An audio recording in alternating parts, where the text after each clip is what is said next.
Welcome to Staffworks Explained. If you are here for the first time, please consider subscribing to this channel.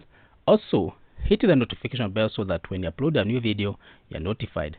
In this video, we'll be talking about the Ugandan crude oil pipeline as well as crude oil refinery, where we'll be asking ourselves, what makes more sense? Is it construction of a crude oil pipeline or oil refinery? Recent reports show that Uganda has drilled 74 wells in its two production areas in the western and northern regions of the country ahead of the commercial production schedule for 2025.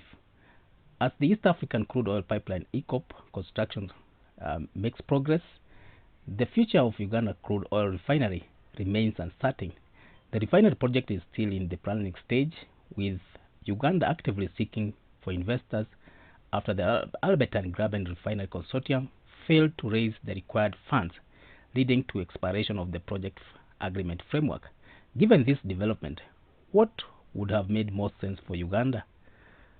Is it constructing a crude oil pipeline to evacuate the oil to Port of Tanga for export, or building a crude oil refinery to process oil for local use as well as export to neighboring countries?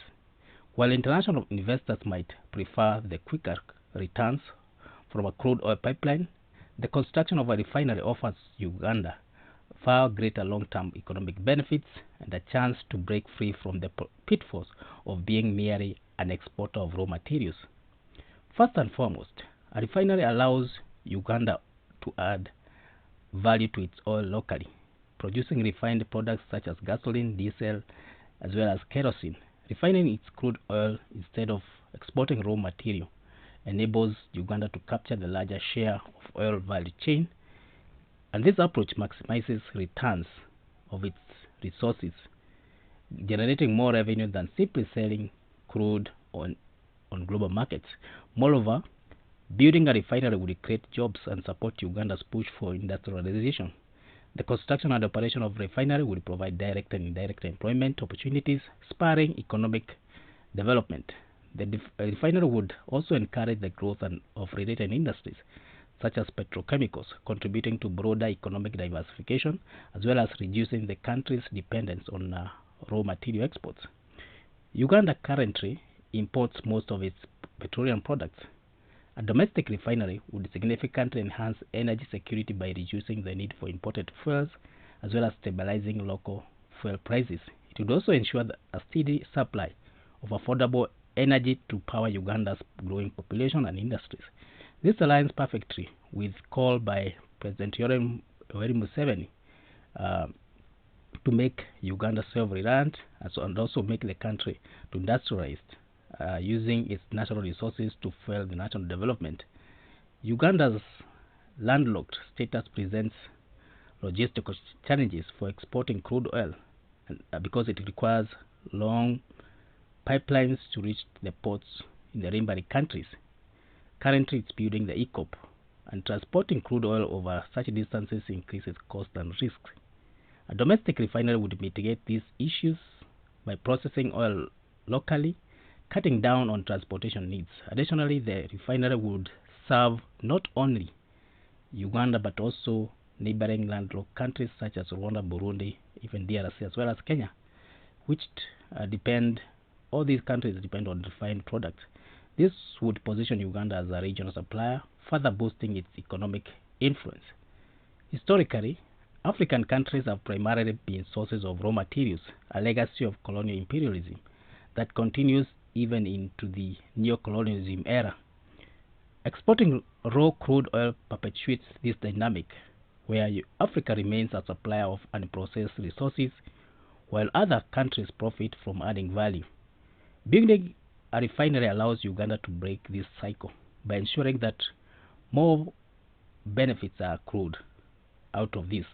This shift towards value addition is critical and crucial not only for its oil but also for other resources. It is understandable why investors might favor the crude oil pipeline to Tanzania. Exporting crude oil can be more profitable immediately, and the infrastructure for a pipeline is less complex than building a full-scale refinery. The global demand for crude oil remains strong, and investors often prefer faster returns over long-term industrialization strategy that requires significant capital investment upfront. However, focusing solely on crude oil exports could leave Uganda vulnerable to global market fluctuations and limit the country's ability to control its own economic destiny. Uganda currently has wisely pursued an integrated approach that involves the construction of the East African Crude Oil Pipeline (EACOP), and their plans for the refinery, which has plans are at advanced stage where the country now is seeking for an investor. This strategy allows the country to benefit from crude oil exports in the short term while building the infrastructure for long-term value addition.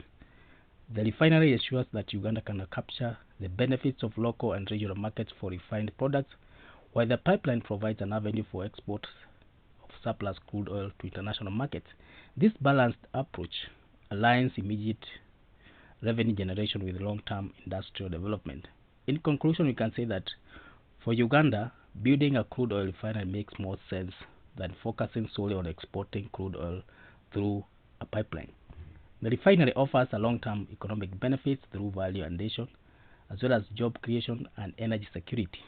This aligns with Uganda's goals of industrialization and economic independence, and helps the country to break free from the legacy of being a mere exporter of raw materials.